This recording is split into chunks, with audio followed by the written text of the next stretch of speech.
Pahalgam attack के बाद Pakistan propaganda war पर उतर आया है। पाकिस्तानी न्यूज चैनल और यूट्यूबर्स इसका हिस्सा बन गए हैं। भारत ने पाकिस्तान की इस नापाक साजिश पर पलटवार किया है। सरकारी सूत्रों के अनुसार गृह मंत्रालय की संस्तुति पर भारत सरकार ने कड़ा रुख अपनाते हुए 16 पाकिस्तानी यूट्यूब चैनलों पर प्रतिबंध लगा दिया है, जिनमें डॉन न्यूज, समा टीवी, आर्य न्यूज और जियो न्यूज जैसे प्रमुख चैनल शामिल हैं। यह कदम इन चैनलों द्वारा भड़काऊ, सांप्रदायिक रूप से संवेदनशील सामग्री प्रसारित करने, झूठी कहानियां फैलाने और भारत, उसकी सेना और उसकी सुरक्षा एजेंसियों के बारे में जनता को गलत जानकारी देने के जवाब में उठाया गया है। यह निर्णय विशेष रूप से जम्मू और कश्मीर के पहलगाम में हुए दुखद आतंकी हमले से जुड़ा है। पाकिस्तान की यूट्यूब चैनल्स को डेफिनेटली झटका तो लगेगा, क्योंकि उनकी व्यूअरशिप होती है और उस व्यूअरशिप जितनी भी होती है उस पर वो कमाते हैं। तो अव्वल तो ये है, इन चैनल्स को, यूट्यूब चैनल्स जो हैं उनको इकोनॉमिक इम्पैक्ट होगा, राइट। दूसरा, पाकिस्तान रिवर्स में इंडिया की चैनल्स को भी बैन कर सकता है, ठीक है, करें। देखिए, इसमें टिट फॉर टैट चलेगा, बट हमें तो पहले अपना घर देखना है कि हमारे यहाँ पर ये जो चैनल्स हैं किस तरह के फेक इंफॉर्मेशन, फेक वीडियोस, क्या क्या आ सकते हैं, हम इमेजिन नहीं कर सकते। इस समय एक शायद चल रहा है जो दिखा रहा है कि इंडियन आर्मी अपील कर रही है इंडियन से कि आप पैसे दो इस जंग को लड़ने के लिए। शायद एक वीडियो वैसा भी चल रहा है पाकिस्तानी चैनल्स में कि भारतीय सेना के पास पैसे नहीं है और भारतीयों से पैसे मांगे जा रहे हैं।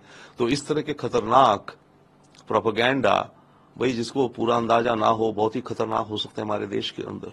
22 अप्रैल को दोपहर करीब 2 बजे पहलगाम के एक लोकप्रिय पर्यटन स्थल बैसरन घास के मैदान के पास आतंकी हमला हुआ।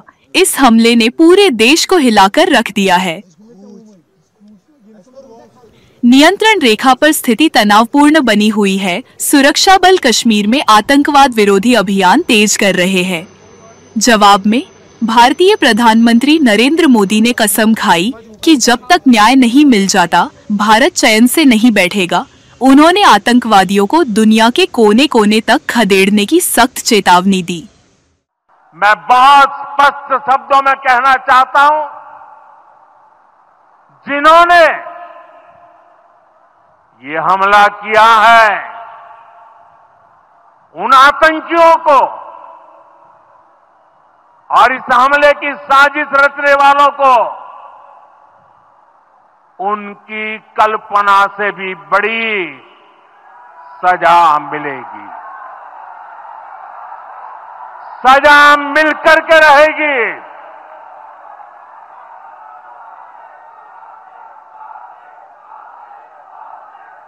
अब आतंकियों की